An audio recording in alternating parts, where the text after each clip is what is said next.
여러분 안녕하세요. 지난 시간에 우리가 기와의 종류 그리고 평기와 중에 암기와의 제작 기법과 그리고 그 제작 기법에서 나타나는 여러 가지 관찰 속성들, 특징들 공부를 했습니다.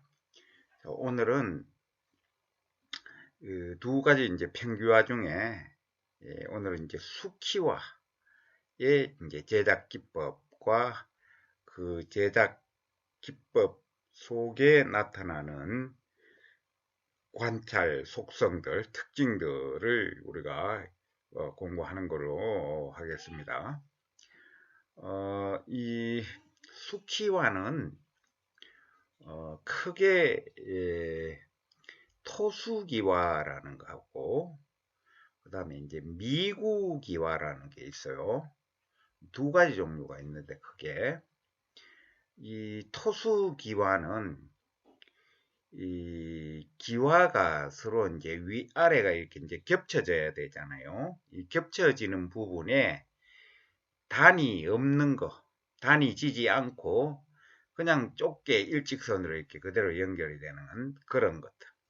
그것이 이제 이 토수기와라는 거죠.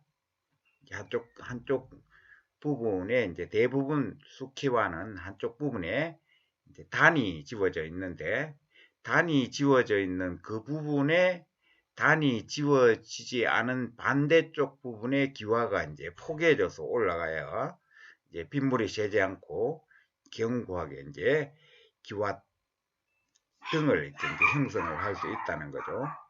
그래서 이제 이 수키와의 종류가 이렇게 이제 두 가지 종류로 크게 구분이 된다.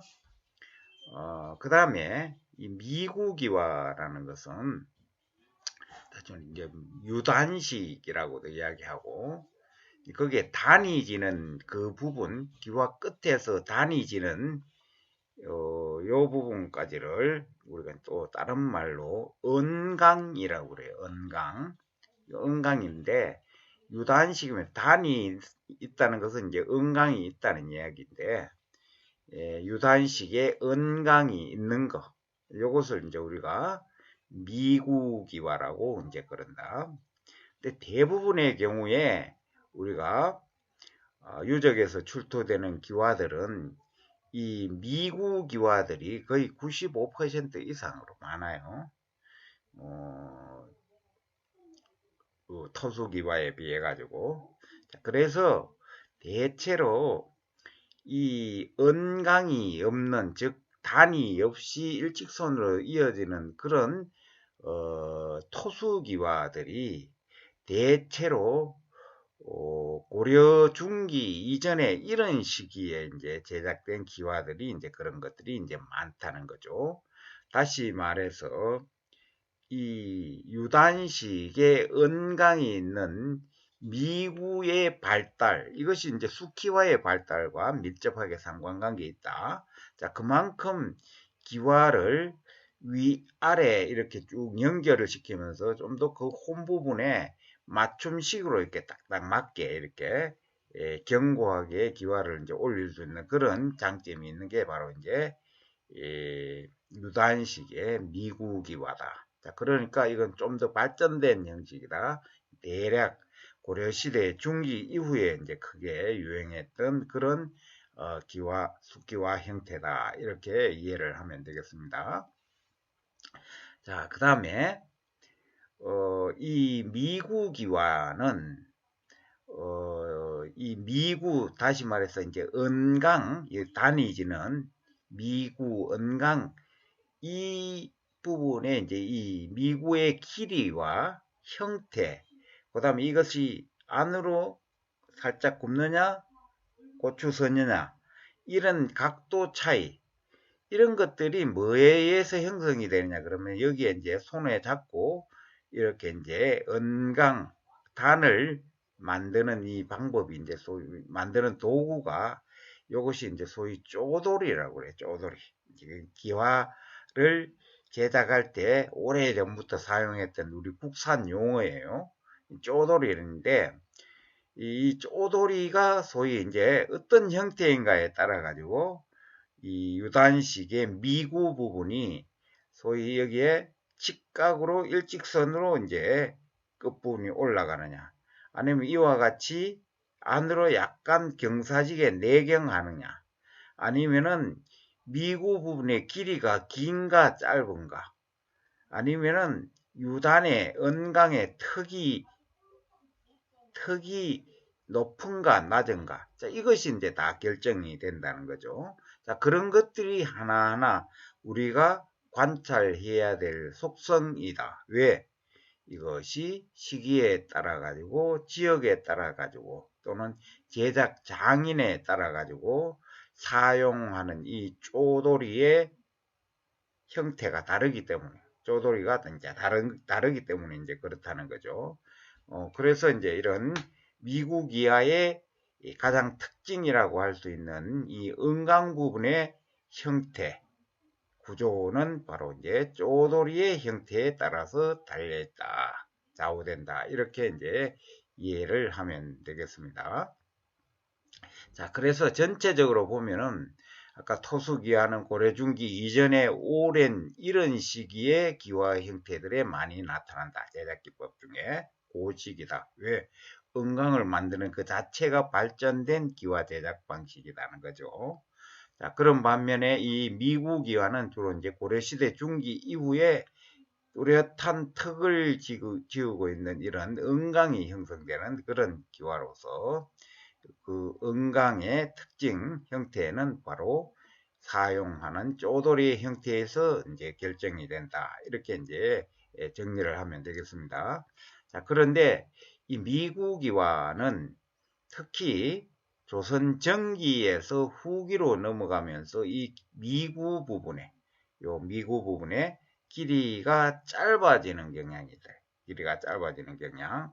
자, 여기에 보면은 오른쪽에 여기 점선으로 되어 있는 부분, 이 부분이 이제 바로 언강 미구 부분인데, 여기는 미구가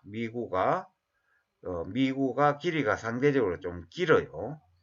그러니까 이건 조선 전기 이전이죠. 그래서 거기에 기와 등에 탄알되어 있는 문양을 보니까 사격자문으로서 우리가 앞에 공부했다시피 이런 시기에 이제 문양 형태를 나타내고 있다. 탄알 형태를 나타내고 있다. 자, 그런 반면에 그 아래쪽에 이 수키아를 보면은 이 점선으로 되어 있는 미구 부분이 보일랑 말랑 이렇게 아주 짧게 안으로 내만하는 그런 형태를 보이고 있다는 거죠. 미구 부분이 위에 비해 가지고 한 3분의 1 정도 길이도 안 되는 그런 정도로 이제 짧게 되어 있다는 거죠. 자, 이것은 대체로 조선 후기 이후에 역시나 여기에 나타나는 문양들이 지난 시간 우리 공부했죠. 무슨 문양?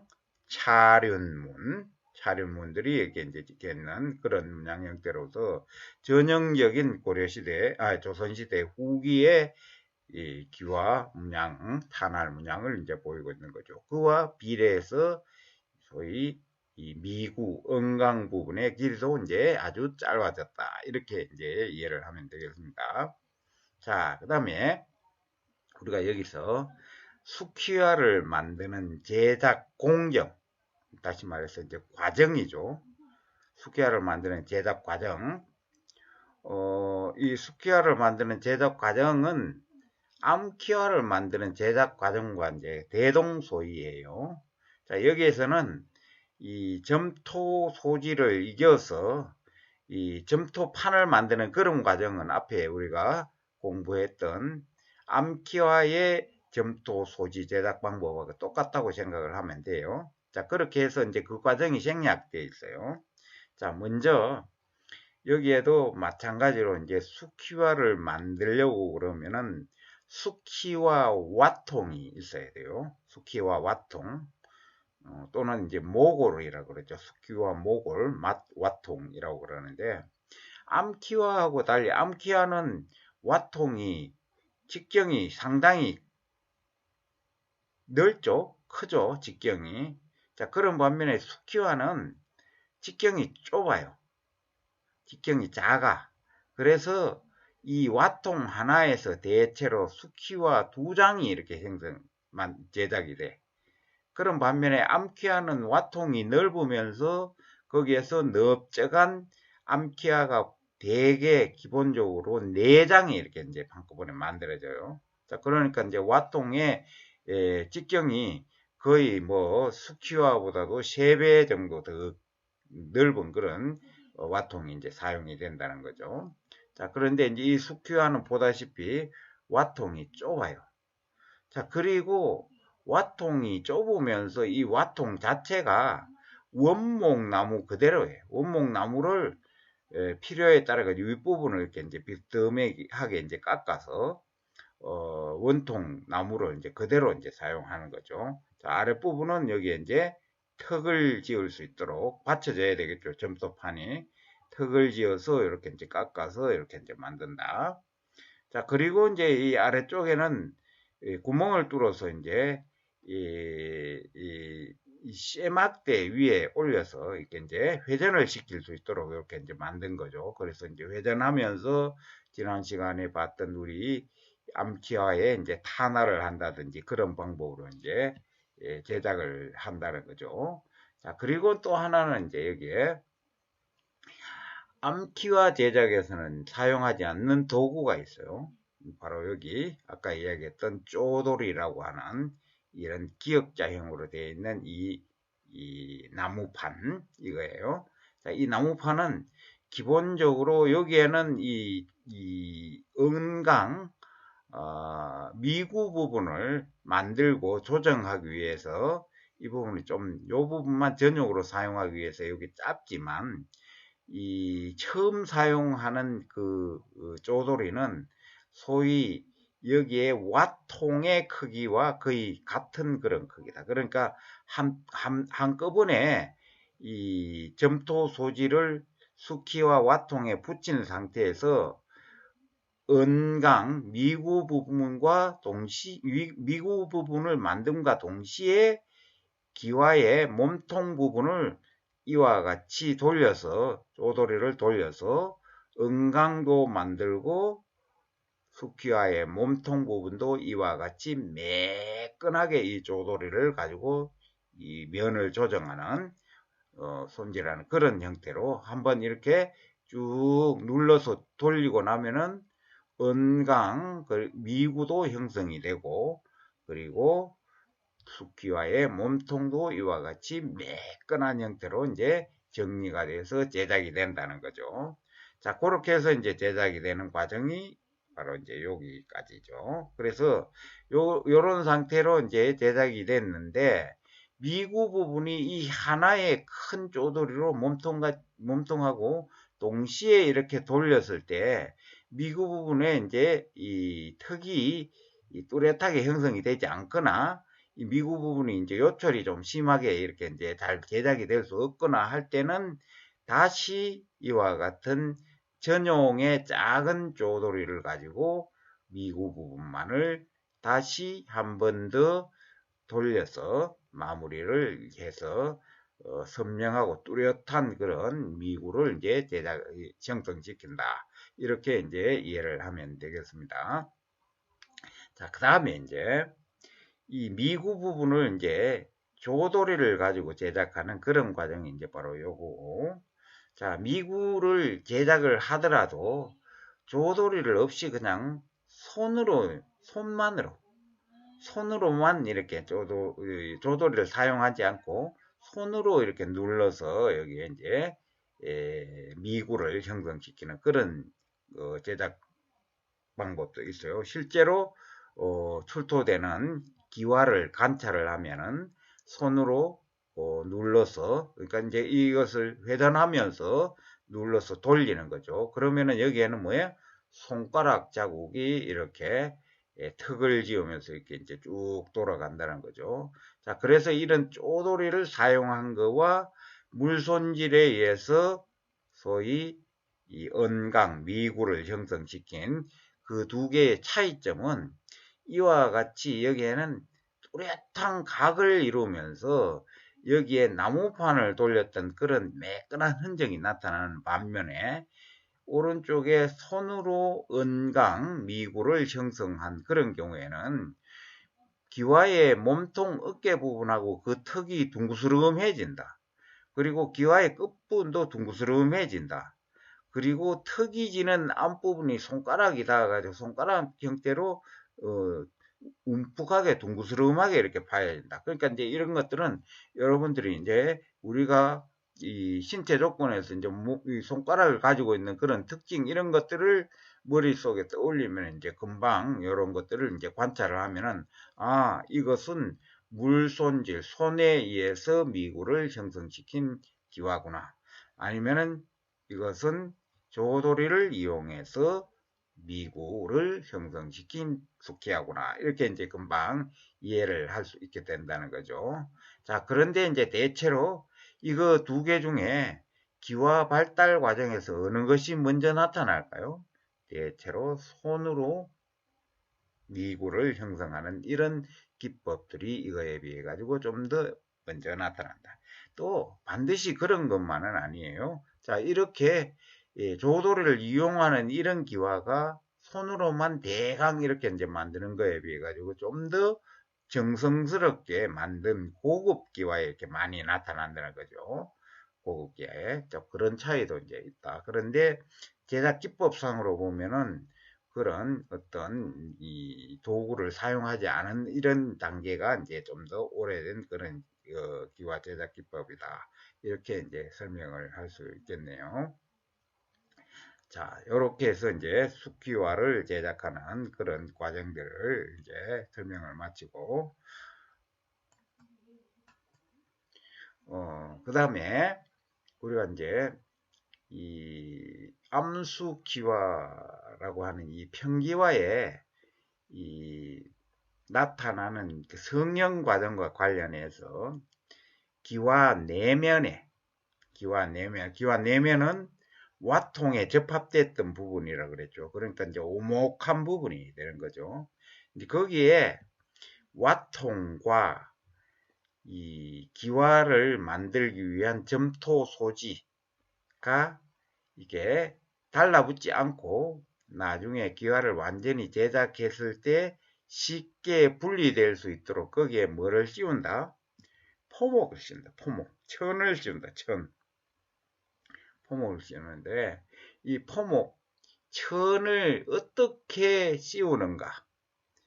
천을 어떻게 씌우는가? 와통에 천을 어떻게 씌우는가의 그 방법이죠. 그러니까 그 방법에 따라서 합철 흔적이라. 합철흔. 우리가 이것은 관찰했을 때 이제 합철 흔적이다. 자, 그 하나하나는 다음에 이제 설명을 별도로 이제 할 테니까 그때 이제 하기로 하고. 그 다음에 이제 단철 흔적이다. 단철흔. 여러분들 이제 한자를 알면 금방금방 이거 이해를 할 수 있어요. 자, 그 다음에 이제 연철 흔적이다. 그 다음에 윤철 흔적이다. 크게 우리가 포목을 와통에 씌우는 방법은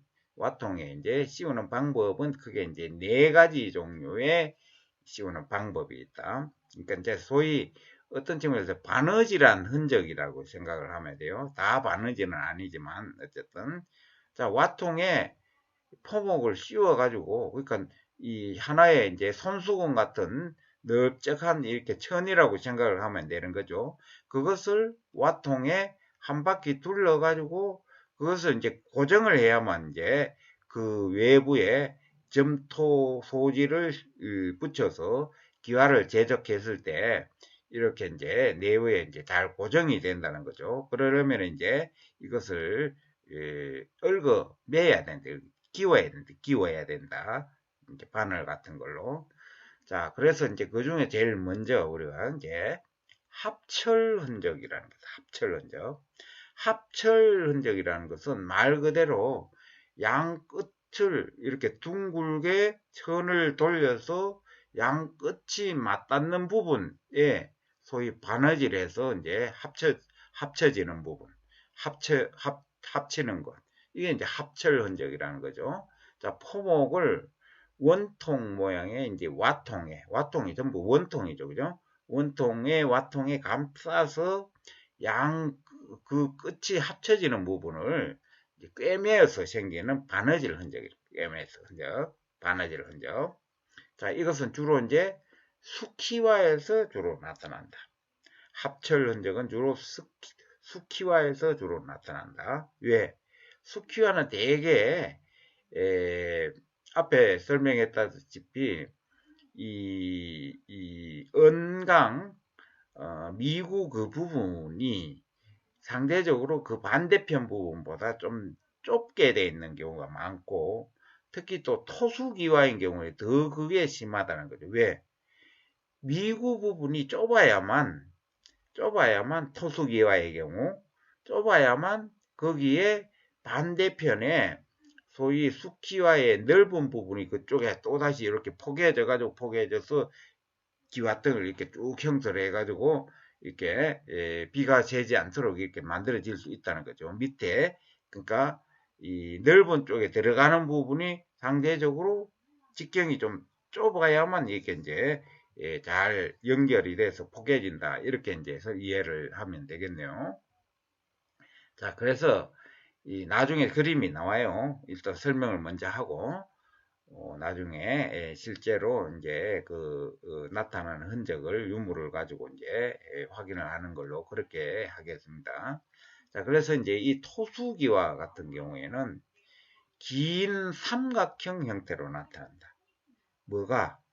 합철 흔적이, 꿰맨 흔적이. 왜? 이 토수기와는 방금 설명했잖아요. 이 미구기와의 언강 또는 미구 부분이 없기 때문에 그냥 이 반대편의 넓은 쪽에서 좁은 쪽으로 이렇게 길다랗게 좁아지는 그런 형태로 이제 마감되기 때문에 거기에 소위 이를테면 우리 원통을 생각을 하면 되는 거죠. 원통에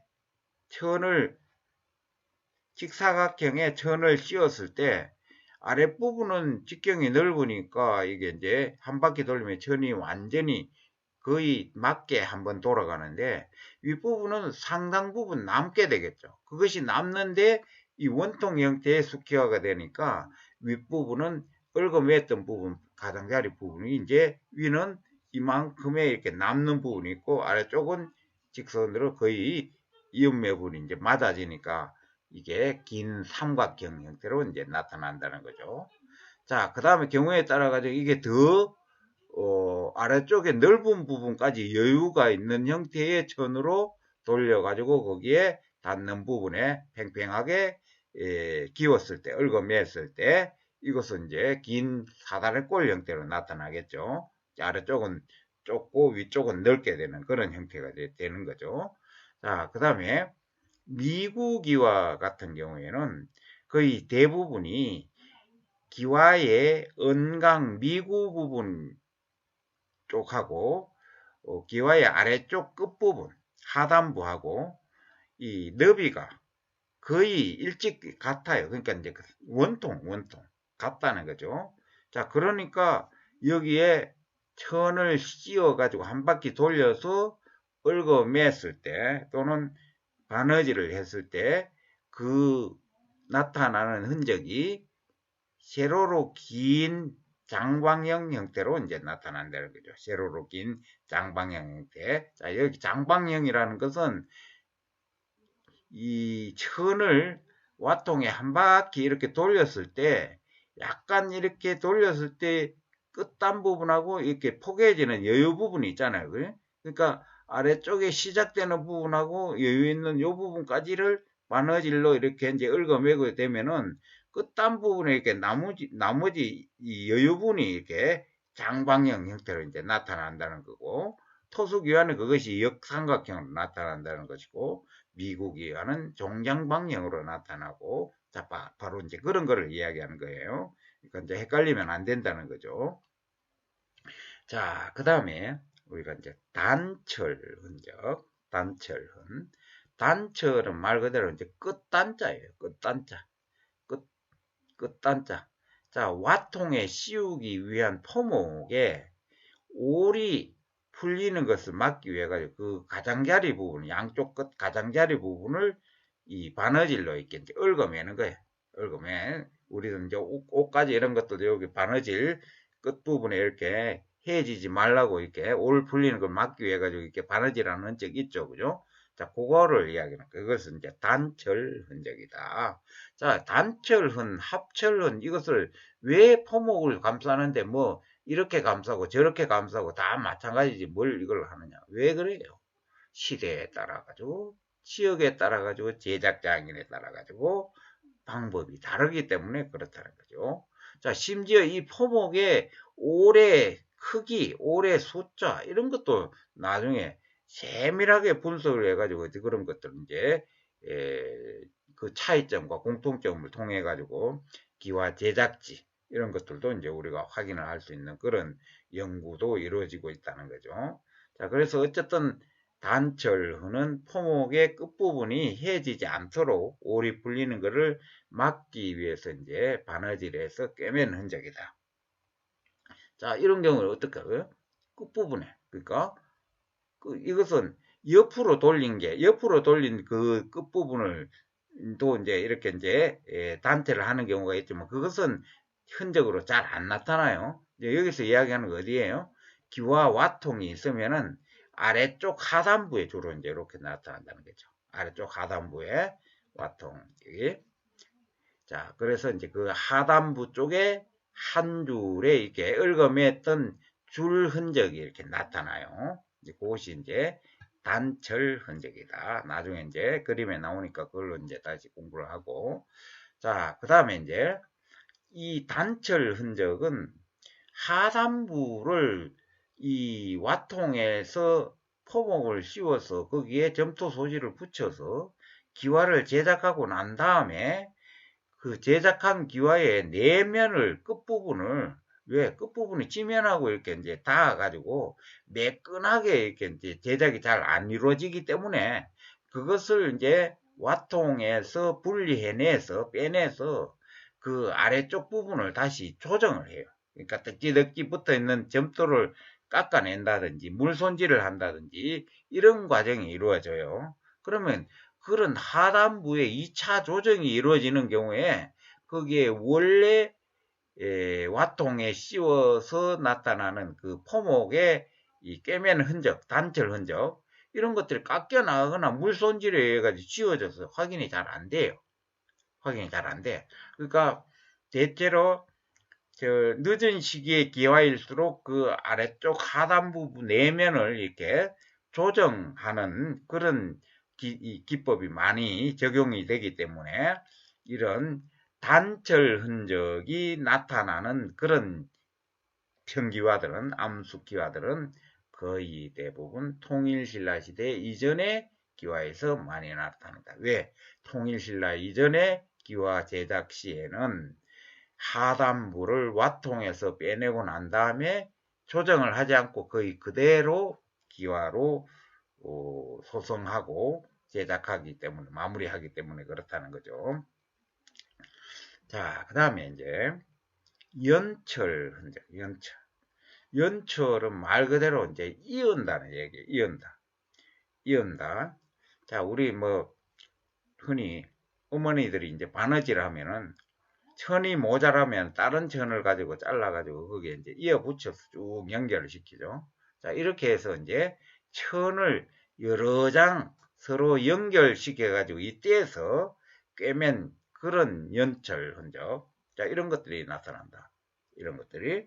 자, 이것들도 역시 이제 어떤 지역적인 특징, 이런 것들을 반영할 수가 있으니까 이런 연철 흔적도 잘 관찰을 해야 된다. 자, 그러나 이 연철 흔적은 거의 대부분 기와를 제작할 때 사용하는 그 내면에 씌워지는 와통에 씌워지는 이 포모 자체가 그때 당시 천이 굉장히 귀할 때였기 때문에 이 천이 와통에 씌워지는 것은 그야말로 비단이라든지 고급의 그런 천이 씌워질 수는 없겠죠. 대체로 300개통, 100개통인데 대체로 우리가 이제 뭐, 이 옷으로 지어 있고, 그게 이제 해지거나 이래서 그 부분이 일부분 이제 뭐, 해지지 않은 부분을 다시 잘라서 사용한다든가, 그런 경우가 많으니까 이런 연철 흔적이 가끔 나타날 수가 있는데,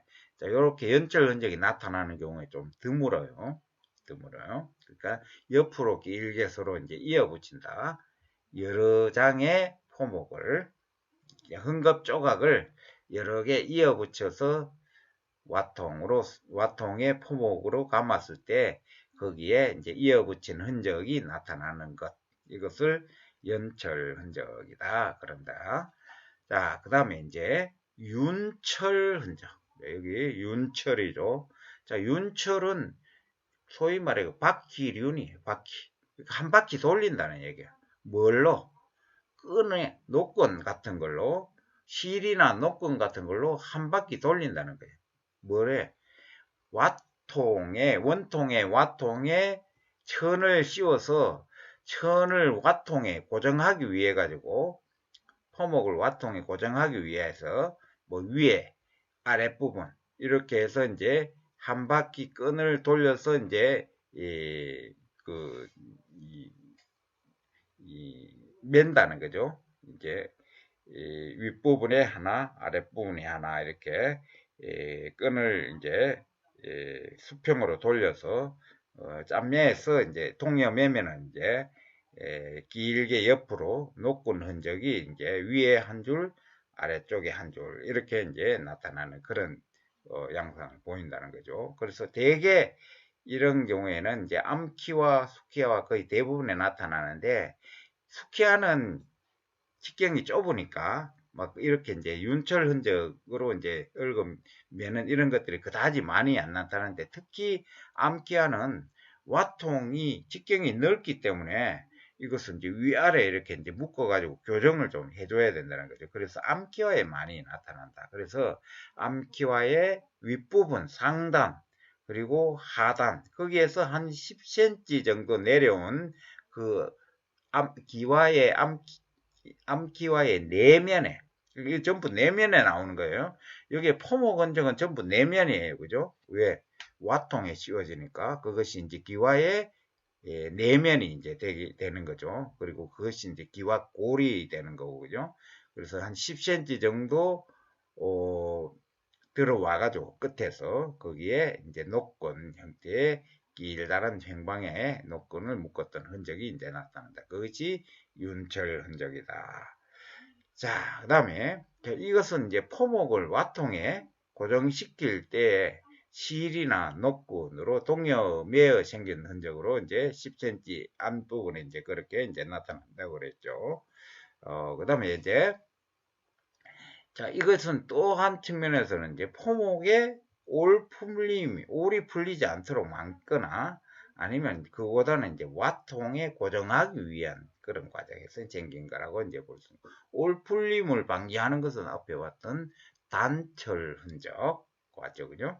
자, 그래서 이것은 이제 와통에 고정하는 그런 역할이 되고입니다. 또 어떤 사람은 이거 자체가 이제 기와 와통의 철을 포목을 동여맨 거니까 이것이 이제 기와가 와통에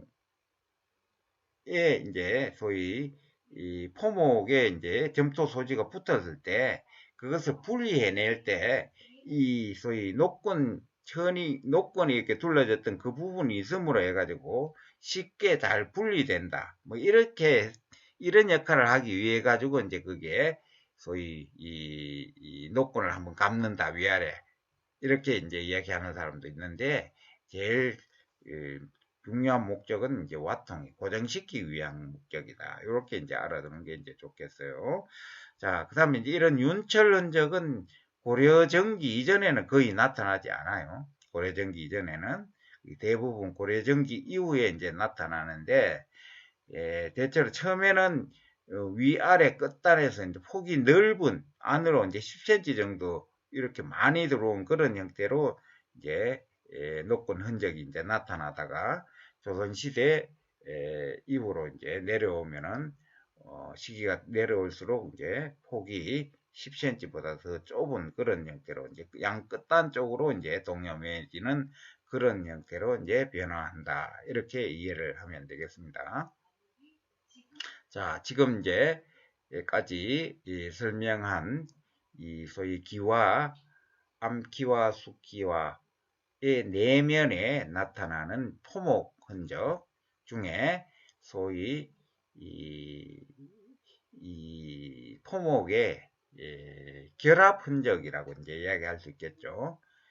이렇게 이제 네 가지에 대해 가지고 이제 살펴봤습니다. 자, 그것을 직접 유물에 나타나는 흔적을 통해서 우리가 확인을 한번 해보죠. 자, 여기에 이제 대표적으로 합철 흔적과 단철 흔적을 이제 제시를 했어요.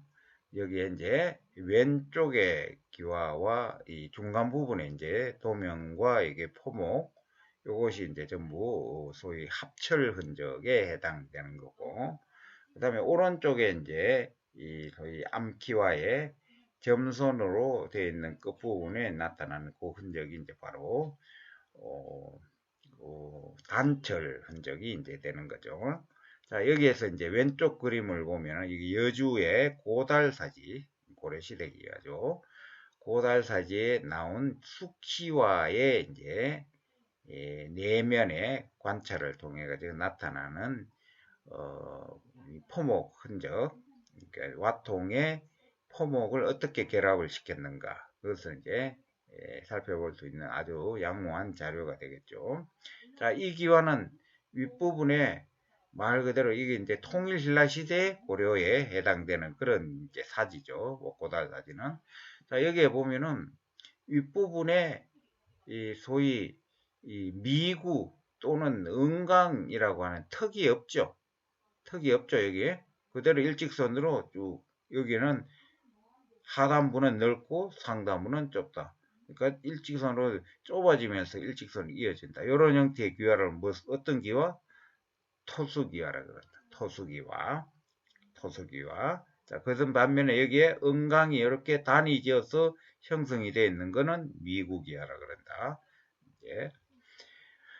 자, 여기에 보면 이 토수기와 숙기와의 이제 소위 이 포목 흔적으로서 이제 나타나는 이 결합 포목의 이제 결합 흔적이 이제 여기에 이 붉은 점선으로 표시되어 있는 부분에 이제 선명하게 이렇게 나타나죠.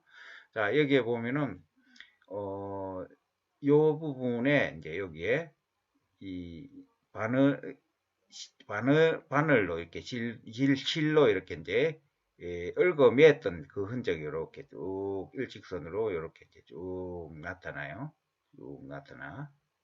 쭉 나타나고, 그 다음에 이제 여기에 실로 얽어맸던 요 선을 기준으로 그 왼쪽에 보면 여기에서부터 시작해 가지고 밑으로 아래쪽을, 위는 약간 넓고 아래쪽은 좁아지면서 이렇게 쭉, 이쪽에는 거의 이제 이 바느질한 얽어맸던 그 부분하고 이제 거의 합쳐져 버리는 거죠.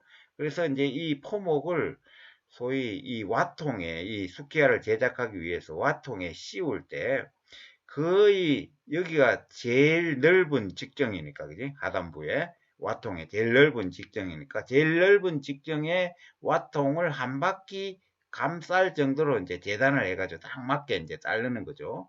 그런데 이 토수기와에다 보니까 위로 올라가면서 이 소위 이 와통의 직경이 좁아지는 거죠. 요거는 좁아지다 보니까 이 천이 직사각형 손수건처럼 되어 있는 직사각형 천인데, 여기는 와통의 직경이 넓으니까 한 바퀴 돌리니까 딱 맞았는데 윗부분은 한 바퀴 돌리고도 이만큼 남게 되는 거예요. 그래서 남게 되는 부분을 제외한 그 부분에 바느질로 이렇게 이제 얽어맸더니 남은 천 부분이 어떤 형태로? 역삼각형 형태로. 앞에 설명했죠? 나왔죠?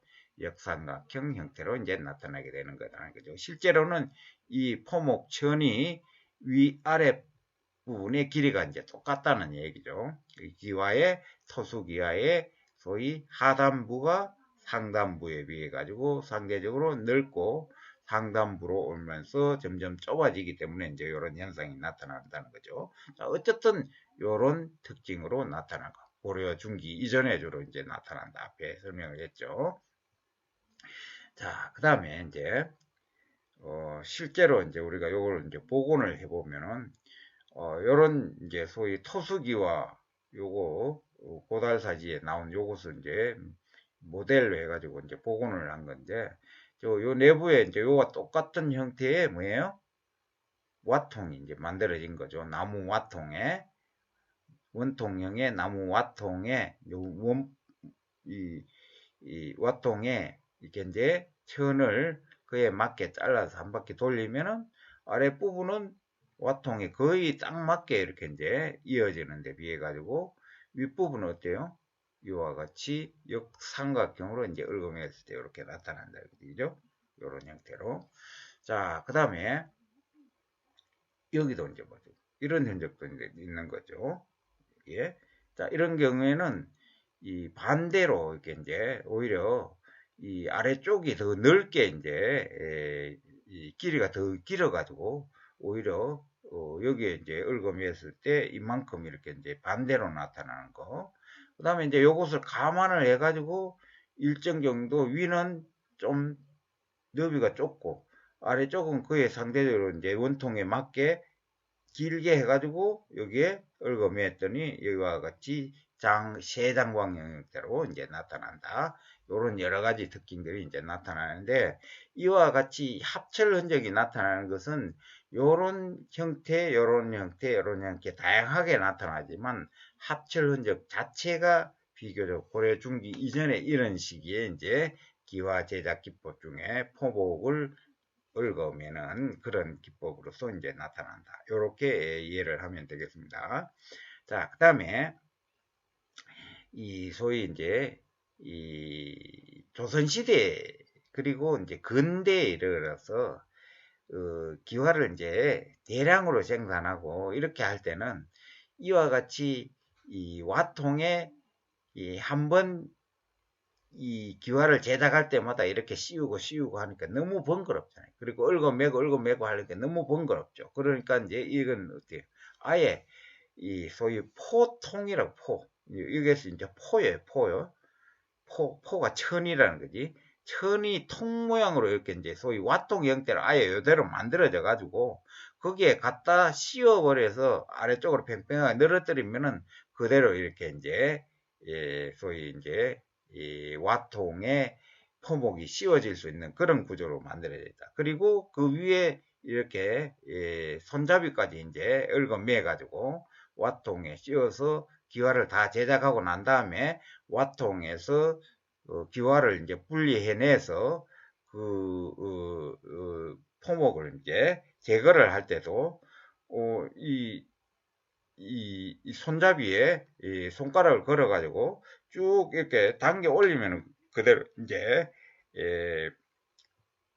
그 와통에서 포목이 이렇게 이제 제거될 수 있도록 그렇게 이제 만들어져 있다는 거죠. 그러니까 좀 더 이제 효율적으로 만들어졌다. 이렇게 이제 이야기를 할 수 있겠죠. 자, 이런 경우에는 거의 천 그 자체가 완전히 한 바퀴 둘러져 가지고 한쪽 부분에 이렇게 이제 바느질한 그런 흔적만 나타나고 나머지 이렇게 역삼각형 또는 삼각형, 세장 방향 이런 형태로 이제 너플너플하게 옆에 이제 여유 있는 그런 천자국은 나타나지 않는다. 이렇게 이제 이해를 하면 되겠습니다.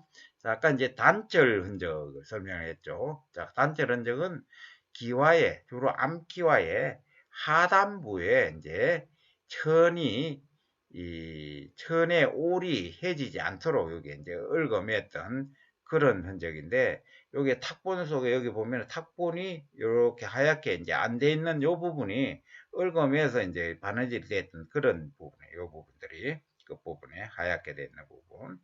자, 요게 이제 단철 흔적인데 자, 여기에 보면은 이 암기하니까 여기 여러분들이 왼쪽에 여기에 쭉 보면 위아래로 탁본에 안 돼 있는 이 하얗게 나와 있는 이 선들 있죠. 자, 이 선은 뭘까요? 여기 바로 왼쪽에 봤던 윤철 흔적의 윤철 흔적이 이제 이렇게 이제 나타나는 거예요. 이 부분이 이제 이 얽어맸던 그런 부분이고, 여기에는 아주 맞게 이렇게 이제 천이 요 정도 폭으로만 이렇게 이제 남게 되도록 양 끝단을 얽어맸던 그런 흔적으로 이제 보면 되겠죠. 그래서 여러분들이 이제 나중에 기와 탁본 도면 이것을 보면은 요런 제작 기법들이 어떻게 이제 나타나는가를 이 탁본을 보고 바로 이해를 할 수 있어야 된다는 거죠. 늘 이렇게 사진 찍고 이렇게 상세하게 유물마다 이렇게 다 설명하는 게 아니라는 얘기죠. 그죠?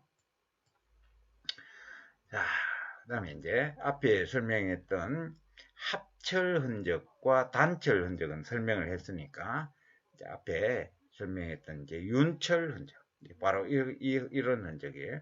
여기 보니까 노끈 흔적이 이렇게 위아래 노끈 흔적, 아래쪽도 이제 희미하게 이렇게 보이는데, 이것은 노끈을 감았던 흔적이라기보다는 이제 점토 소지에 띠가 이렇게 완전히 밀착이 안 돼가지고 이렇게 이제 나타날 그런 흔적일 가능성이 높아요. 자, 여기에다 보면은 끈을 동염했던 그런 흔적이 있다.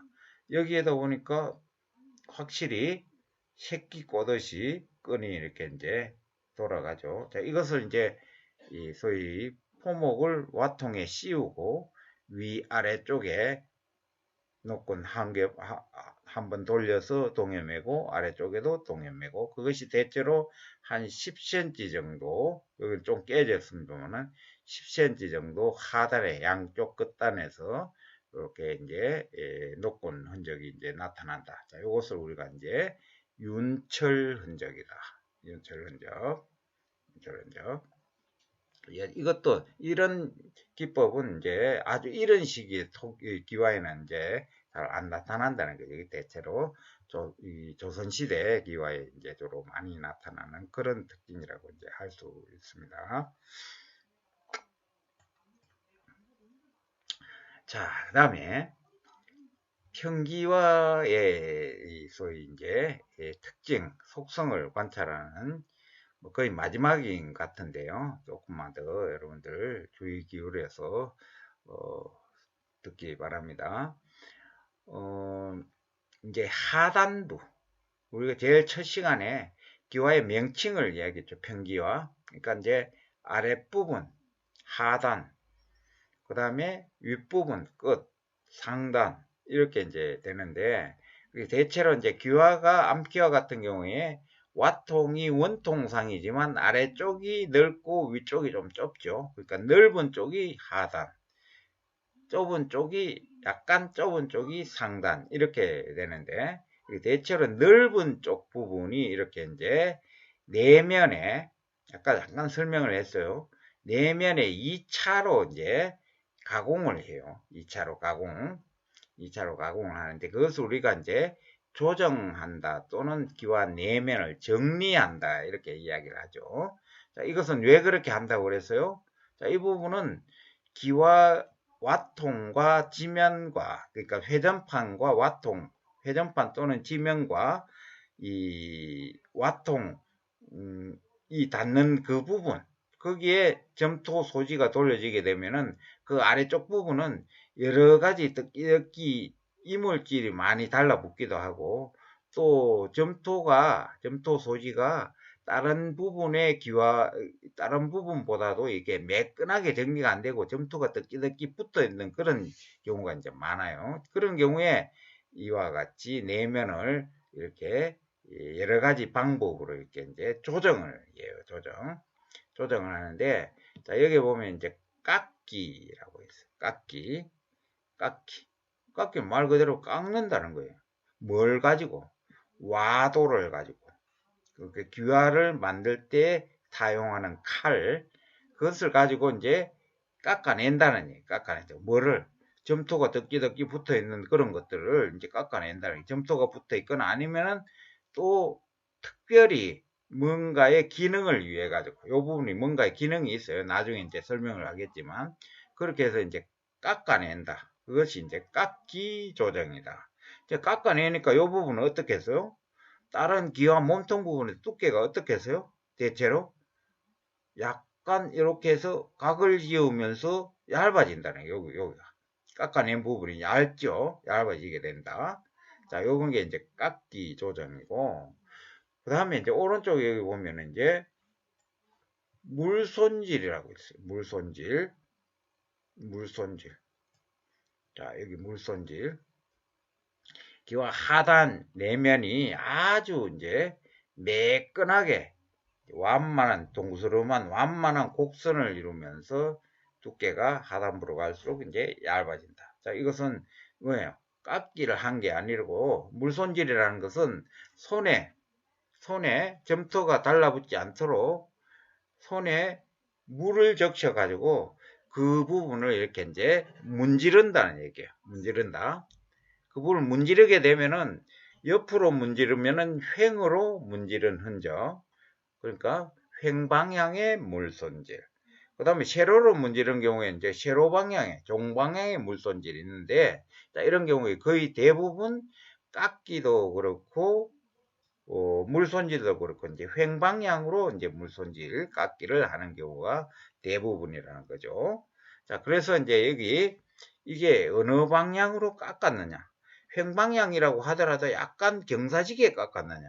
아니면은 아주 옆으로 횡으로만 깎았는가? 물손질도 약간 경사지게 횡 방향으로 물손질을 했는가? 아니면 수평되게 횡으로만 물손질을 했는가? 자, 이거에 따라 가지고 나타나는 그 기와의 제작 시기라든지 이런 것들이 차이가 있기 때문에 그걸 잘 관찰을 해야 된다는 거죠. 자, 여기에 그런 것들은 어떻게 관찰하는가? 여기에 칼질한 흔적을 미세하게 잘 관찰을 하거나 육안 관찰이 어려우면은 뭐 현미경 관찰도 좋겠죠. 하면은 여기에 깎아낸 흔적들이 이제 나타난다. 자, 여기에 이 사진만 보더라도 깎은 방향이 어느 방향인가를 우리가 알 수가 있어요. 그리고 깎은 방향이 약간 아래쪽에서 위쪽 방향으로 약간 경사진 형태로 이제 깎았어요. 왜? 여기에 점토 소지 속에 포함되어 있는 모래알갱이라든지 돌알갱이라든지 이것들이 깎아내는 과정에서 와도에 걸려가지고 점토에 걸리다가 저항하다가 이 모래알갱이, 돌알갱이가 마지막에 여기에 점토 속으로 콕 처박혀 들어가는 요런 그러니까 꼬리를 달면서 여기에 모래알갱이가 돌알갱이가 이렇게 들어가 있는 요런 흔적을 보면 이쪽 아래쪽 방향에서 왼쪽 상방 방향 쪽으로 비스듬하게 이렇게 이제 깎아냈다는 것을 이제 알 수 있는 거죠. 자, 그러면은 요런 흔적이 나타난다. 그 다음에 이제 또 이 기와도 이 기와 점토 소지가 성분이 어떤 건가 이런 것들 과학적으로 분석을 하면서 좋겠죠. 그러면은 이 기와가 구체적으로 어디에서 제작이 돼서 어떻게 유통이 됐는가 이런 건 이제 알 수 있고 또 이 기법 자체가 어느 특정한 시기를 중심으로 유행한 기법이니까 그 시기도 파악할 수 있고 이렇다는 거죠. 그래서 여러분들이 흔히 우리 기와를 보면은 겉으로 드러나는 소위 문양이라든지 연화문, 그 다음에 뭐 남수기와 같은 경우에 이제 탄알문, 뭐 이런 종류, 이제 겉으로 드러나는 눈에 띄는 그런 것들만 이렇게 우리가 이제 보고 이 기와가 뭐 어떤 특정 시기다 이렇게 이야기하면 이제 무리 안 된다는 얘기예요. 그래서 이런 세부적인 기법까지도 여러분들이 좀 잘 알 수 있어야 된다. 자, 그런데 이제 어쨌든 한낱 이 돌조각 같은 이 깨진 기와에 이런 여러 가지 다양한 특징들이 있고 제작 방법들이 있고 이러니까 이제 우리가 뭐 나중에 이제 이 위드 코로나가 되면 이제 답사도 가고 하겠죠. 하면은 여러분들이 우리가 답사 과정에서도 기와 이런 것들은 뭐 그냥 발에 걷어 차이는 게 많아요. 자, 그러면은 그걸 주워서 수업 시간에 했던 그런 내용들을 이렇게 이제 한번 음미를 해보면서 복습해보는 것도 아주 의미 있으리라고 이제 생각이 되네요. 그죠? 물손질. 자, 그런데 이제 그, 이 기와라고 해서 전부 다 암기와 수기와가 전부 하단부에 다 깎기나 물손질이 돼서 조정이 되느냐? 그렇지 않아요. 이제 아주 이런 시기의 것들은 통일신라 시대 이전이라든지 이 시기 것들은 여기에 깎기라든지 물 손질하지 않고 그대로 처음에 와통에서 분리해냈던 그대로 사용된 경우가 이제 대부분이에요. 이제 그런 것들은 아주 이런 식이에요. 기아의 제작 기법의 발달 과정이 이제 깎기도 물 손질도 되지 않은 그런 상태에서 그 다음에 깎기가 이루어지고 그 다음에 마지막에 이제 물 손질되는 이런 것들은 좀 더 늦은 고려시대 이후에 주로 이제 나타나는 그런 특징이다. 대강.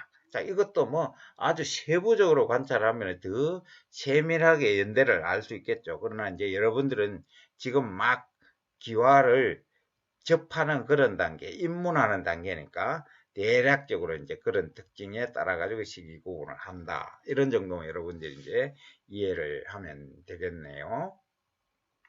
자, 그런데 이제 여기서 또 한 가지 이제 여러분들은 이제 설명을 해야 될 게 중요한 게, 자, 여기에 이제 깎기 조정을 와통에서 분리해낸 이 기와의 하단부가 점토가 덕지덕지 붙고 여기에 거칠거칠하고 뭐 이렇게 해서 이제 그 부분을 매끈하게 마무리 정리하는 조정하는 그런 측면이 있다고 그랬는데, 또 한 가지 중요한 목적은 뭐냐 하면은 여기에 이제 깎아내고 또는 물 손질을 함으로 해가지고 이 기와 몸통 부분보다 여기가 상대적으로 비스듬하게 이렇게 이제 끝으로 가면서 비스듬하게 더 얇아지죠. 더 얇아진다. 자, 이 얇아지는 부분이 일정한 폭으로 얇아져 있다. 마찬가지 얇아져 있다. 자, 이 부분이 어떻게 해요? 이 부분에 이게 기와 골이 돼 가지고 요 부분까지가 아래쪽 기와에 깎이지 않는 윗부분, 그러니까 아래쪽 기와의 상단부가 여기에 올라가게 되는 거예요. 올라가는 게 아니라 올라가면 안 되죠. 그죠? 올라가면은 빗물이 밑으로 새버리니까 안 되는 거죠. 그죠? 어쨌든 요렇게 이제 기와가 이렇게 올라가면 이것은 사실은 하단부가 아니라 사실은 상단부가 돼요. 깎인 부분이 위쪽으로 올라가가지고 위에 기와장 밑에 끝부분에 요 폭만큼 포개지도록 만들어져야 된다. 그래서 우리가 기와집을 보면은 전부 기와가 위에서 내려오면서 요렇게 계속 요렇게 이제 포개져 있는 거죠. 그 포개지려면은 그것이 같은 두께로 포개지면 이렇게 턱이 지니까 요만큼 요렇게 이제 깎아내서 얇게 만들고 그 위에 이제 이 기와의 이 맞물리는 부분을 중첩되게 이제 올리게 되면은 이 기와골이 형성이 돼서 빗물이 안으로 스며들어가지 않게 그렇게 이제 만들어지는 그런 용도가 이제 중요한 여기에 깎기라든지 물손질하는 그런 제작 기법의 한 목적이라고 이제 할 수가 있겠죠. 자, 그 다음에 이제 우리가 기와를 제작할 때, 우리가 토기를 제작할 때 성형 단계에서 토기를 이제 두드리죠. 단단하게 하기 위해 가지고 또 형태를 만들기 위해 가지고. 자, 그럴 때 토기 안에 받치는 걸 뭐라 그랬어요? 내박자라고 그랬죠. 자, 그런 반면에 바깥에 이 문양이 새겨진 방망이로 두드리는 방망이, 이것을 이제 탄알판 이야기했죠. 그죠? 탄알. 그래서 탄알판 네박자 이렇게 이제 되고 바깥에 두들겨서 토기를 단단하게 하면서 성형한다. 자, 이게 토기 제작 기법의 기본인데, 자, 토기를 만들 때는 네박자와 탄알판, 탄알방망이, 탄알판 이렇게 이제 이야기를 하는데, 기와는 그게 똑같아요. 근데 이제 네박자, 탄알판 이런데 기와의 경우에는 이제 네박자에 해당되는 것을 소위 쪼막손이라고 해요. 쪼막손은 우리가 이렇게 이 주먹진 이 주먹 이것을 이제 닮았다고 그래서 이제 쪼막선이라고 그러고, 그 다음에 이제 이 두드리는 부분을 우리가 이제 두드리는 탄알판 토기 같으면 그것을 우리가 이제 건장체라고 해요. 그래서 이제 그것을 이제 쪼막선을 기와 내면에 대고 바깥 부분에 건장체를 가지고 두드리는 이것을 이제 건장친다고 그래. 건장친다. 그러니까 탄화를 한다는 것을 기와에서는 건장친다고 건장친다. 탄화는 그건 이제 토기에 탄화를 한다. 그러니까 네 박자를 대고 판을 두드려서 하는 거하고 이제 똑같은데 명칭이 이렇게 좀 이 기와의 경우에는 조막송과 건장체를 가지고 건장을 친다 이렇게 이제 저기 용어를 이제 사용을 하고 있으니까 그것이 이제 좀 혼동되면은 안 된다는 얘기죠. 자, 여기도 아까 설명했던 윤철훈이 선명하게 이제 나타나죠. 윤철훈이 선명하게 나타나고 여기에 물손질로서 하단부가 조정이 됐다. 늦은 시기네. 어느 시기? 대체로 고려 이후다. 조선시대 고려 이후. 그지? 자, 여기 뭐 어때요? 깎기 조정됐다. 깎기 조정돼 있고 여기에 윤철 흔적은 잘 안 나타난다. 여기 보니까 지금 뭐 이런 것들은 이제 대체로 통일신라 이전에 이제 이런 시기다. 이렇게 이제 우리가 파악할 수 있는 그런 중요한 제작 기법이 된다는 거죠. 자, 앞에 설명했던 우리 이제 그 건장치기 한다는 그 어, 어, 방법이 바로 이제 기와 제작에서 나타나는 여기에 실제로 지금 기와를 제작하는 장면이 이제 나와 있어요. 자, 앞에 설명했던 여기에 왼손에 잡고 있는 요것이 바로 이제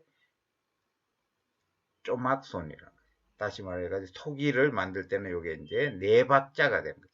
여기에 보이는 요것이 이제 조막처럼 주먹처럼 생겼다고 그래서 이제 조막손 여기에 손을 잡고 여기에 대고 이제 건장채 꼭 시골의 빨래방망이하고 거의 똑같죠.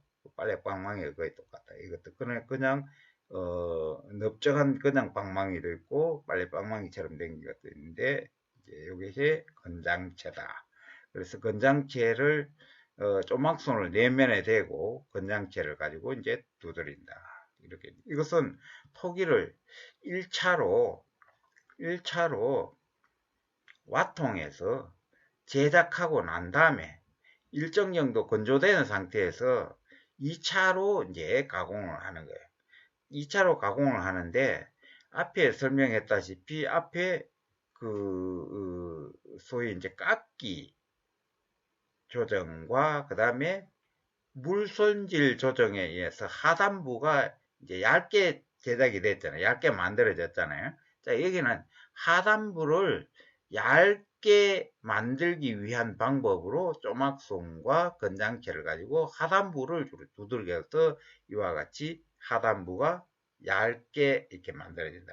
여기 보면은 여기 얇게 돼 있죠. 그러니까 여기에 내부에 조막손을 댔던 그 흔적이 여기 이제 나타나게 돼요. 조막손 흔적, 조막손 흔적, 조막손 흔적, 그래서 이 건장을 치는 것은 기본적으로 기와가 다 제작되고 난 다음에 2차로 앞에 봤던 깎기라든지 물손질 대신에 토기의 하단부를 얇게 만들기 위한 그런 방법으로서 이제 건장을 치는 거예요. 자, 건장을 치는데 기본적으로 이 건장을 칠 때 이 소위 건장 치는 거하고 그다음에 여기에 이 토기 저기 기와의 표면에 탄날이 이루어지는 거하고 이것은 과정이 달라요. 탄날이 이루어지는 것은 와통에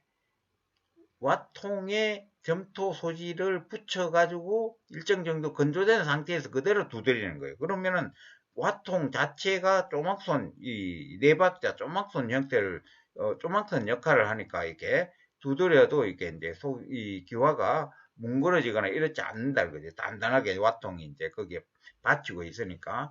자, 그러니까 이렇게 길다란 장판으로 한꺼번에 탄화를 두들겨도 이게 이제 이 기와가 일그러지거나 이러지 않게 되는 거다. 그렇죠? 그런 상태로 제작하고 난 것을 다시 일정 정도 건조시켜서 이 아래쪽 하단부만을 더 얇게 이렇게 조정하기 위한 그런 방안으로서 이제 건장을 친다는 얘기죠. 이제 그게 좀 혼돈이 되면 안 된다는 거죠. 그래서 이제 이 건장체의 문양 형태에 따라 가지고 여기는 이제 소위 곡선 문양이 이렇게 이제 새겨져 있는 건장체를 가지고 이렇게 두드리니까 두드리는 부분에 원래는 이 문양으로 전체가 이 와통에 성형되어 있는 그런 상태에서 약간 건조된 상태에서 두들겨서 이런 연적으로 나타나는데 이것은 이제 와통을 빼내고 하단부를 얇게 조정하는 과정에서 조막선을 대고 이와 같은 문양이 새겨진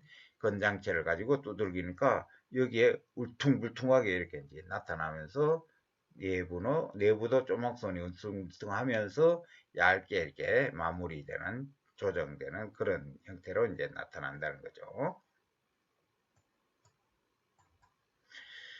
그 다음에 이 와도질, 와도는 기본적으로 이 기와를 제작하는 데 사용되는 칼을 와도라 그럽니다. 기와를 제작하는 데 사용하는 칼. 자, 이 와도는 앞에 봤던 이제 깎기 조정할 때도 이제 와도가 사용이 되죠. 자, 그 다음에 이제 이 와도가 사용되는 제일 큰 역할은 바로 이 기와를 와통에서 제작된 기와를 뭐 2장 또는 4장 이렇게 이제 분할을 할 때 이제 와도를 사용한다. 그래서 그 와도를 사용해서 나타나는 그 칼자국, 이것을 이제 와도질흔 또는 와도흔, 와도를 가지고 이렇게 사용한 그것을 우리가 이제 와도질이라고 이제 와도질흔, 와도흔 이렇게 이제 이야기한다는 거죠. 자, 그런데 이제 이제 와통에서 기와가 이제 성형이 돼서 와통에서 이제 분리해서 내부에 부착됐던 그 포목을 분리해서 이제 완전한 형태의 원통 모양의 이제 소위 기와가 이제 만들어졌어요. 자, 요것은 직경이 좁고 이렇게 아주 둥근 원통을 나타내니까 이제 수키화가 되는 거죠. 수키화인데, 자, 와도질을 할 때는 기본적으로 와통에서 빼내고 난 다음에 와통에서 성형될 때의 상단부가 이제 아래쪽 바닥으로 가게 놓고, 상단부가 아래쪽 바닥으로 가게 놓고, 자, 그렇게 해서 아래쪽에서부터 위로, 내면에 아래쪽에서부터 위로 뭐 많게는 절반 정도, 적게는 3분의 1 정도 깊이로 이제 칼집만 이렇게 쭉 그어 올라가서 와도질을 해가지고 일정 정도 이제 거기에 그렇게 하고 그 반대편에 대응되게 거기에도 마찬가지 방법으로 이제 와도질을 하게 되면은, 그래서 그것을 일정 정도 건조시키고 나면은 건조시킨 상태에서 이 나무 방망이라든지 이런 것들로 이렇게 툭 치면은 이것이 와도질면이 이렇게 이제 이와 같은 형태로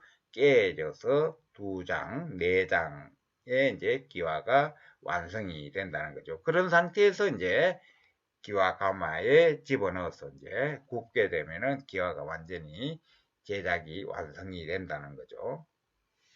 그래서 이제 와통에서 성형된 점토 원통을 빼내서 건조한 후에 기와를 분할할 때 이제 와도를 이용해서 자른 면이다. 자, 여기 보니까 와도질 면이 나오죠. 와도질 면이 나온다.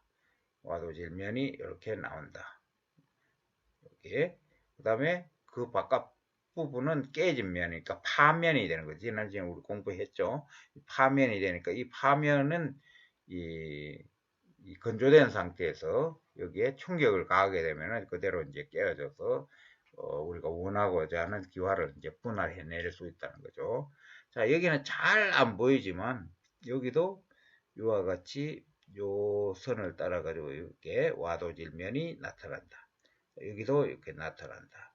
자, 여기는 이 바깥에 이렇게 나타난다. 여기는 앞부분에 나타난다. 뭐가 이래? 뭐 그냥 들쭉날쭉하죠. 자, 그것도 일정 정도 시대적인 패턴이 있다는 거죠. 자, 대체로 암키와 같은 경우에는 암키와, 이건 수키와죠. 암키와는 한꺼번에 거의 대부분이 4장이 만들어지는 게 이제 대부분이에요. 기본이 4장이에요. 4장 만들려니까 와통이 넓어.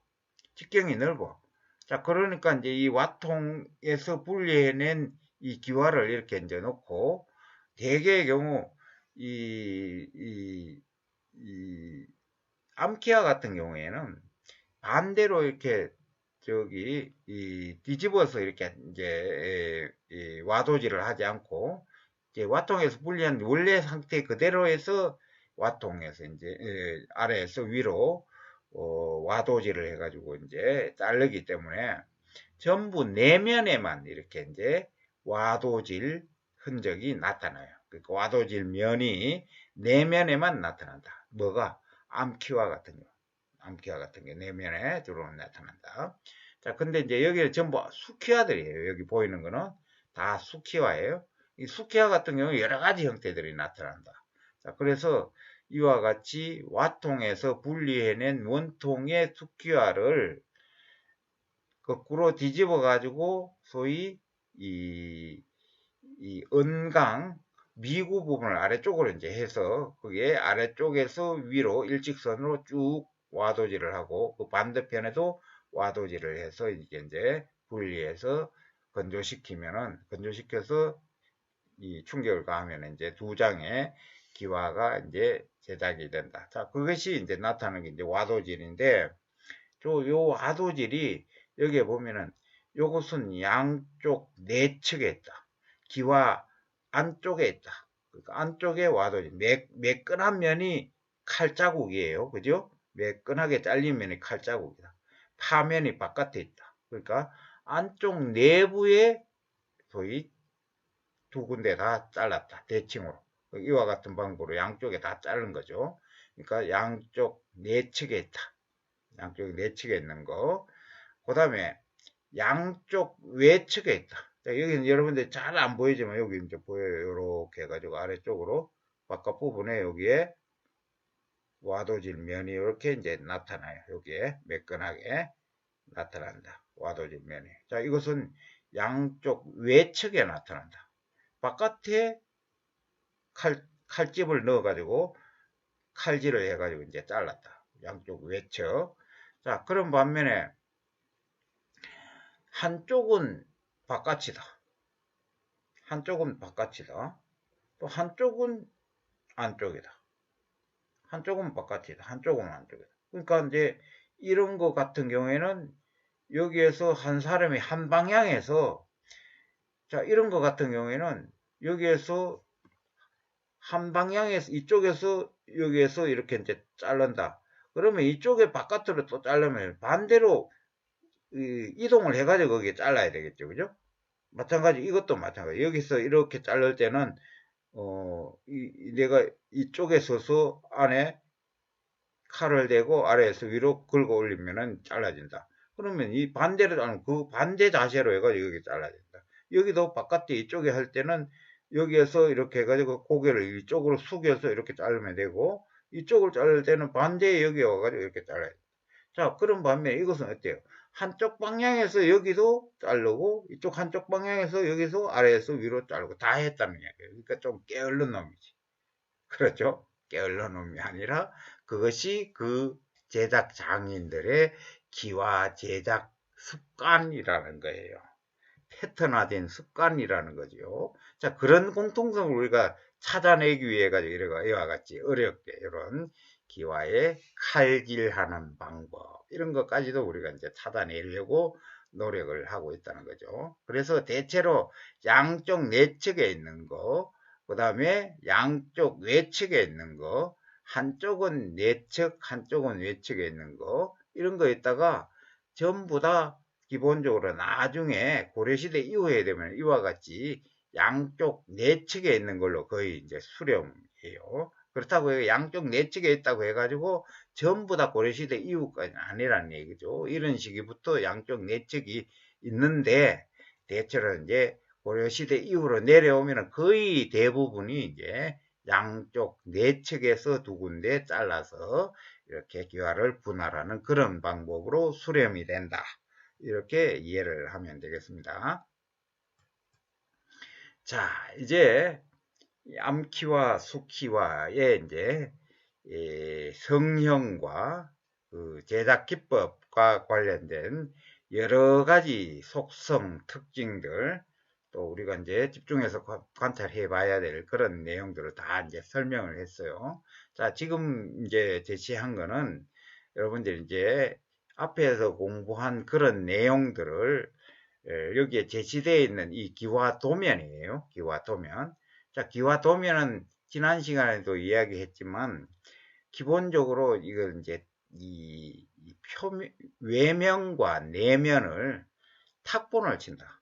탁본. 과거에는 하나하나 그랬어요. 그랬더니 너무 오래 걸리는 거죠. 근데 이제 탁본을 한다. 탁본의 단점은 곡률이 있는 이런 기와를 탁본을 해가지고 이 화선지를 붙여서 탁본을 해가지고 펼치게 되면 수평으로 상대적으로 원래 기와 크기보다 더 면적이 넓어진다. 그게 단점이죠. 그래도 문양이라든지 이런 거는 선명하게 사실 그대로 찍어낼 수 있으니까 탁본을 친다. 자, 탁본인데 뭐 우리가 이때까지 공부를 했으니까 탄알이 찍혀 있는 그 기와 등 부분, 요것이 이제 외면이 되는 거예요. 외면이 되는 거고, 그 다음에 넓은 부분이 하단부, 좁은 부분이 상단부. 뭐 우리 다 공부를 했죠. 그 다음에 이제 측면부 이렇게 이제 공부했다는 거죠.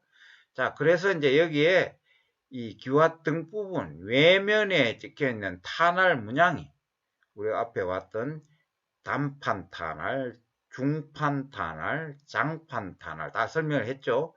자, 이것은 여기 보니까 탄알 단위가 여기에서 여기까지가 한 번, 그 다음에 여기에서 그 아래쪽까지가 또 한 번, 그 다음에 아래쪽 여기에는 물손재 이렇게 되어 있으니까 일부 지어져 버려. 그러니까 두 단위에 걸쳐 가지고 탄알이 이루어졌으니까 이것은 무슨 탄알? 중판 탄알이다. 시기가 어느 시기? 대체로 고려중기. 이게 이제 되는 거예요. 그리고 탄알 문양의 특징이 뭐야? 이 소위 평행선문 또는 선조문 형태, 선조문. 자, 이런 형태들이 통일신라 이런 기와부터 고려시대까지 쭉 이어지는 그런 기와들이라는 거죠. 그리고 아래쪽에 이와 같이 이 손질을 했지만 여기에 보다시피 이제 이게 소위 이 암키와일까요? 수키와일까요? 자, 이거 보면은 넓적하게 돼가지고 암키와 같지만 자세히 보면은 여기에 자른 면을 보면 곡률이 이게 단면이에요. 단면을 잘라가지고 이렇게 보면 단면을 표시를 한 거예요. 곡률이 이렇게 나와. 깨지지 않는데. 그러니까 뭐예요? 수키와를 탁본을 치니까 이렇게 펼쳐지니까 암키와처럼 보인다는 거예요. 마찬가지로 이제 내면도 이렇게 마찬가지라는 거죠. 자, 이 내면에 포목을 감쌌다. 이 포목 하나하나 단위, 뭐, 올 크기, 뭐, 이런 거에 따라 어떤 천이다. 이것까지 밝히면 좋겠지만, 그것까지는 모르고, 그제? 자, 여기에 보니까 무슨 흔적이 나타난다? 뭐다? 여기에 천을 얽어 맸던 흔적이 나타나네? 위가 넓고, 아래가 좀 좁아. 역삼각형이야. 무슨 흔적? 무슨 흔적? 합철 흔적이 나타난다. 합철 흔적. 자, 그 다음에 그 측면부를 탁본했는데 보니까 어떻게 나타나요? 자, 여기에 이 부분이 깨진 면으로 이렇게 덕지덕지 돼. 바깥 부분에 매끈한 와도질 면이 관찰이 돼. 자, 여기는 바깥 부분이 깨진 면으로 나타나. 그 앞부분은 와도질 면으로 나타나. 이것은 외측의 와도, 내측의 한쪽에 내측의 와도. 앞에 왔던 그 기법들이 여기에 나타나죠. 그죠? 자, 이것을 여러분들이 이제 이런 대표, 이런 그 몇 가지 도면을 제시된 그거를 봐가지고 여러분들이 우리가 앞에 공부했던 것을 복습하면서 여러분들이 이제 그런 것들을 관찰해낼 수 있는 안목을 이제 익혀야 되는 거예요. 자, 오른쪽 가운데 부분 보자. 가운데 부분. 역시 보니까 여기에 넓적한 것 같지만 이게 단면에, 자른 단면에 도면을 보니까 곡률이 굉장히 원통형으로 되어 있다. 수키화다. 수키화다. 자, 수키화인데 이 수키화에 보니까 여기에 턱이 있다. 이건 어때요? 턱이 없다. 은강이 없다. 미구가 없다. 그러니까 뭐다? 토수기화다. 은강이 있구만. 여기에 보니까 은강이 있네. 여기에 턱이 있네. 턱의 단면이 이렇게 자른 면을 보니까 이 부분이 턱이 이렇게 있네, 안으로. 그러니까 턱이 길다, 안 길다? 미구가 길다, 안 길다? 별로 안 길어. 그러니까 시기가 그다지 오래되진 않았구만. 그렇죠? 자, 그 다음에 여기 단면이 이렇게 해가지고 이제 이 두께가 이런 정도야. 여기 이렇게 자른 면이니까. 자, 여기 아랫부분에 보니까 일직선으로 귀와 등 부분은 일직선이 되는데 이 부분이 여기에 살짝 이렇게 경사져 있네. 이거 뭐 깎기 조정됐구나. 깎기 조정. 아니나 다를까 여기 탁본 내면에 보니까 이 부분 여기서 여기까지 깎기 조정되어 있네. 여기 턱이 이렇게 지면서 깎기 조정되어 있네. 그죠? 자, 그 다음에 여기도 보면은 여기에 자세히 보면은 여기에 얽어맸던 실선 흔적이 쭉 나타나. 합철 흔적이 보이네. 여기까지 합철 흔적이네. 자, 여기도 보니까 기와 와도질 면이 이 안쪽 부분에 이렇게 나타나네. 자, 이쪽도 여기 보니까 안쪽 부분에 와도질 면이 나타나네. 이것은 뭐다? 내면에 두 군데다 와도질을 했네. 자, 표면에 보니까 기본적으로 위아래로 해가지고 탄알판이 거의 하나 또는 뭐 지금 잘 확인이 안 되지만 이 부분에서 두 개로 갈려. 중판 탄알이구만. 중판 탄알에 우리가 앞에 공부했던 고려시대 또는 조선시대 전기의 전형으로 보이는 어골문의 변형, 물고기 뼈면 여기 나오네요. 대체로 조선정지 뭐 이렇게 되겠구나. 이렇게 이제 우리가 파악을 할 수 있다는 거죠. 자, 여기 보시죠. 같은 수키와예요. 수키와 은강이 있네. 은강이 턱이 이거에 비해서 더 기네. 이거보다 이거 좀 오래된 거구나. 그 다음에 아래쪽에 보니까 여기에 건장치기 또는 물손질 흔적이 있네. 얇아졌네. 비스듬하게. 그 다음에 이 문양도 보니까 이 문양하고 거의 유사하네. 어골문에 변형된 거. 중판탄알 장관. 와도질면이 이렇게 나타나네. 자, 이것을 이제 하나하나 쑥 키워드려야 돼 가지고 공부했어요. 자, 아래쪽은 전부 보니까 기와의 단면이 보니까 둥그스름하게 이렇게 완만해. 단면이 완만해. 완만하네. 그죠? 여기 자른 면이 넓고 완만하네. 암키하네. 넓고 완만하네. 암키하네. 자, 이것은 기본적으로 암키하기는 하지만 깨져나가가지고 완전한 형태가 아니라는 거죠. 그죠? 자, 이것은 완전한 형태고, 요것도 여기 깨졌지만 여기는 완전한 형태고. 자, 이렇게 나타난다. 외면, 외면, 외면, 내면, 내면. 이렇게 된다. 자, 이거 보면 역시 수키와 관찰했던 거하고 똑같은 형태로 나타난다는 거죠. 표면에 보니까, 자, 여기에 선문계통이지만 곡선문하고 복합되어 있네. 복합문이면서 대체로 여기 보니까 장판탄나 이게 깨져나갔지만. 자, 그 다음에 여기 단면에 보니까 여기 끝부분에 깎기 아니면 물손질 아니면 뭔가, 그 다음에 건장치기 됐네? 여기 보니까, 물손질도 아니고 깎기도 아닌 것 같고, 이거 건장치기, 울떡불떡 이렇게 나타나니까. 그렇다면.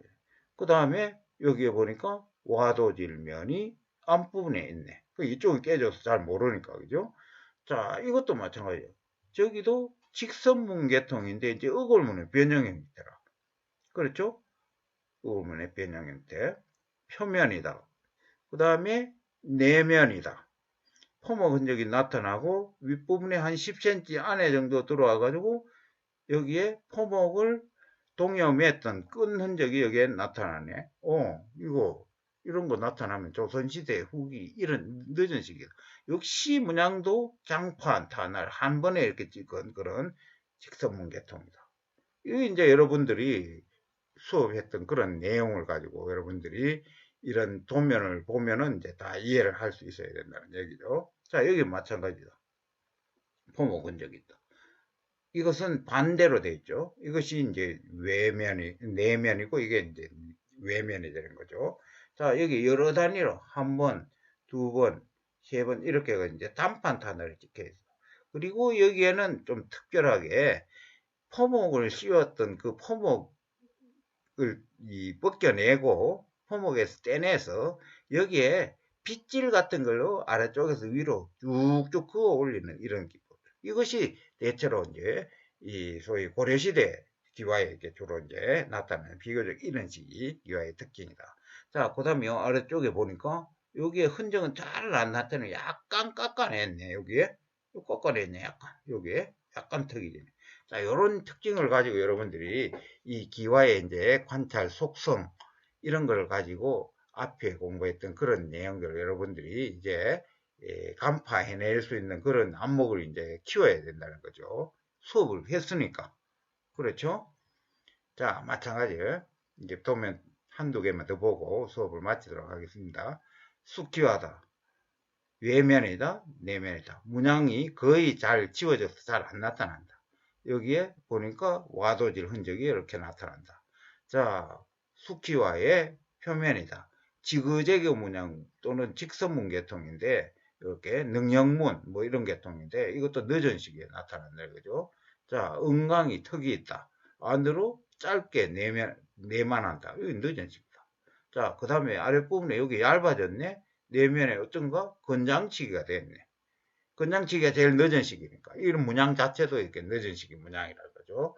자, 숙지와 마찬가지다. 여기 도면을 그렸네요. 도면 그리고 외면 탁본, 내면 탁본. 이렇게 했는데, 역시 마찬가지로 이와 같은 짧은 은강에, 미구에 이렇게 문양이 이렇게 능형문, 시켜면 이렇게 이제 나타나니까 늦은 시기기와, 그죠?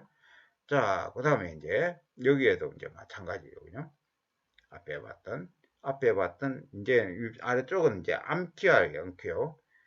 외면, 내면. 여기는 반대로 그려져 있네요. 외면, 내면, 외면, 내면. 자, 나중에 기말고사 시험 볼 때 말입니다, 여러분들. 자, 이거 도면으로 제시해 놓고 이 기와의 각 부분 명칭, 그 다음에 여기서 관찰할 수 있는 여러 가지 속성, 특징, 그를 통한 이 기와의 시기, 이런 정도 여러분들이 이제 설명해낼 수 있어야 돼요. 설명해낼 수 있어야 돼요. 자, 여기도 보니까 밑으로 아래쪽으로 선조문으로 길게 내려온 선조문이다. 그리고 이 마름모 문양 형태, 이게 이제 두 개가 복합되어 있다. 그러니까 마름모 문양 요거 자체도 그렇고, 그 다음에 아래쪽으로 이제 선조문, 선이 이렇게 조를 이렇게 쭉 이어지는 이 문양 자체도 그렇고, 이것들이 대체로 남할 여초 통일신라 말에서 고려시대, 그리고 내면에도 이제 보면은 포목을 떼내고 거기에 이와 같은 이제 빗질 흔적으로 이제 긁었다는 얘기죠. 이런 것들 말한다. 그 다음에 오른쪽에 여기 보니까 내면에서 와도질을 했네. 좀 깨져서 모르겠다. 이 부분에 아래쪽에 물손질인지 건장층인지 잘 모르겠지만 아마 물손질을 가능성이 조금 있겠네요.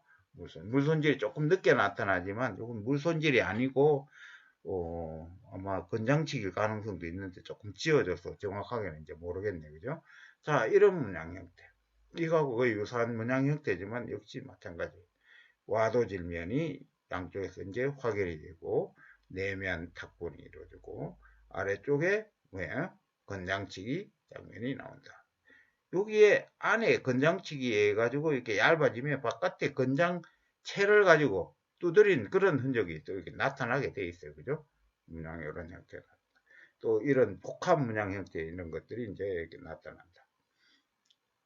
자, 이런 여러 가지 것들을 여러분들이 이제 기와 공부를 암수키와 편기와 가장 일반적인 기와 이 암수키와를 통해서 공부를 했으니까 이제 기와에 나타나는 여러 가지 제작 기법 측면은 여러분들이 이제 확실히 이제 이해를 할 수 있어야 된다는 얘기죠. 자, 이제 마지막 같네요. 여기에 보니까 앞에서 공부했던 아주 이런 식의 나타나는 기와 특징이 있네. 내면인데, 내면은 뭐예요? 여기에 이 나무 쪽을 여러 개 이어 붙여가지고 모고를 만들어내요. 와통을 만들어내요. 통 쪽이든 모골이든 이게 와통을 만들어요. 이런 형태는 이제 빠른 거. 인천의 계양산선 거의 통일신라 시대 거예요. 신라 시대 6세기, 7세기 때 거예요. 그죠? 그 다음에 여기에 보니까 아랫부분에 기와의 하단부에 조정이 안 이루어졌네. 그러니까 얇게 안 돼 있네. 그대로 만들어져 있네. 여기에 뭐예요? 단판 산화를 위아래 서너 차례 가지고 평행선문을 이렇게 찍었네. 다 마찬가지. 숙기와 다 마찬가지고 와도질면이 양쪽 바깥에 있네. 와도질면이 양쪽 바깥에 있네. 그죠? 이것은 와도질면의 흔적이 잘 안 나타나지만 어쨌든 아주 빠른 그런 기와. 어골무늬네. 숙지아래 고려시대의 전형적인 문양 형태네. 그렇죠? 은강이 좀 기네. 제법 기네. 그죠? 은강이. 그렇다면 밑은 깨져버리고 모르겠고 여기에 양쪽에 이제 세선의 어골문 형태 중에는 아주 빠른 건 아니지만 그죠? 자 여기 곡선문이 나타나요. 곡선문이면서 이 복합문 형태로 되어 있네, 그죠? 직선문하고 자 이런 것들은 좀 늦은 시기예요. 자 아래쪽에 내면에 뭐예요? 내면에 조정이 되어 있다. 물손질인지 아니면은 건장치기인데 간에 자 여기 보니까 차련문이 되어 있다. 차련문에 차련문인데 여기에 한 단이 아래쪽에 한 단이 이제 두 개 이제 중판 탄날이 이루어졌네. 그 다음에 윗부분에 여기 보니까 은강이 짧게 올라가네. 늦은 시기라는 거죠. 조선시대. 자 그리고 여기에 보니까 내면에 양쪽에 아주 얇게 와도질을 해가지고 이게 기와를 이제 분할한 그런 것들이죠. 자 이것도 보니까 마찬가지로 은강이 거의 없어. 그죠? 거의 없다시피 이제 은강이 약간 해지고 그 다음에 안에 보니까 위아래 뭐예요? 이 포목을 동여매했던 녹건 흔적이 아마 아래쪽에도 있겠죠. 자, 이런 것들 이제 남한산성 이렇게 나오니까 조선시대 기와라는 것도 우리가 이제 쉽게 알 수 있다. 낙선사 역시 통신라 말 고려시대 역시 이런 식의 어골문 이런 것들 나오네. 인천의 계양산성 역시 저기 6세기 후반 그 다음에 통일신라 이 시기에 신라산성이다. 이제 여기 출토되는 기와 파편 조그마한 파편 하나를 가지고 그 유적의 어떤 시기 그 다음에 그 유적이 속한 어떤 뭐랄까 귀속 국가 집단 이런 것들을 우리가 이제 간파해낼 수 있다는 거죠. 그래서 이 별거 아닌 이런 이 보잘것없는 기와 조각하는 것 같지만 이렇게 여러분들이 이제 이 기와를 제대로 이해를 하면은 특히 제작 기법이라든지 이런 것들을 제대로 이해하면은 많은 것들을 여러분들이 이제 그 유적 성격과 이와 공반되는 다른 유물들의 연대까지도 기와를 통해서 우리가 알아낼 수 있는 그런 중요한 고고학 자료가 바로 기와다. 그래서 이 수업 이후에 행여 섣불리 기와를 업신여긴다든지 이러면은 안 된다는 얘기죠. 대단히 중요하다는 거죠. 그리고 제일 첫 시간에 기와 시작하면서 공부하면서 이야기했지만 토기보다도 더 많은 양이 낮춰져야 된다. 왜? 기와지붕 건물 하나 올리려고 그러면은 뭐 수만 장의 기와가 올라가야 되고 그것이 오랜 세월 동안 내려앉아서 폐기되는 과정에서 깨지고 하는 과정에서 파편으로는 더 많은 그런 파편들이 우리한테 이제 다가온다는 거죠. 그런 것들을 우리가 이런 기초 지식, 전문 지식을 가지고 기와를 접할 때 많은 도구학 정보를 이제 얻어낼 수 있다. 이렇게 이제 정리를 하면서 기와 수업은 이제 여기서 이제 마치도록 하겠습니다. 사실은 원래 이제 이거 외에 이제 장식 기와의 이제 한 종류죠.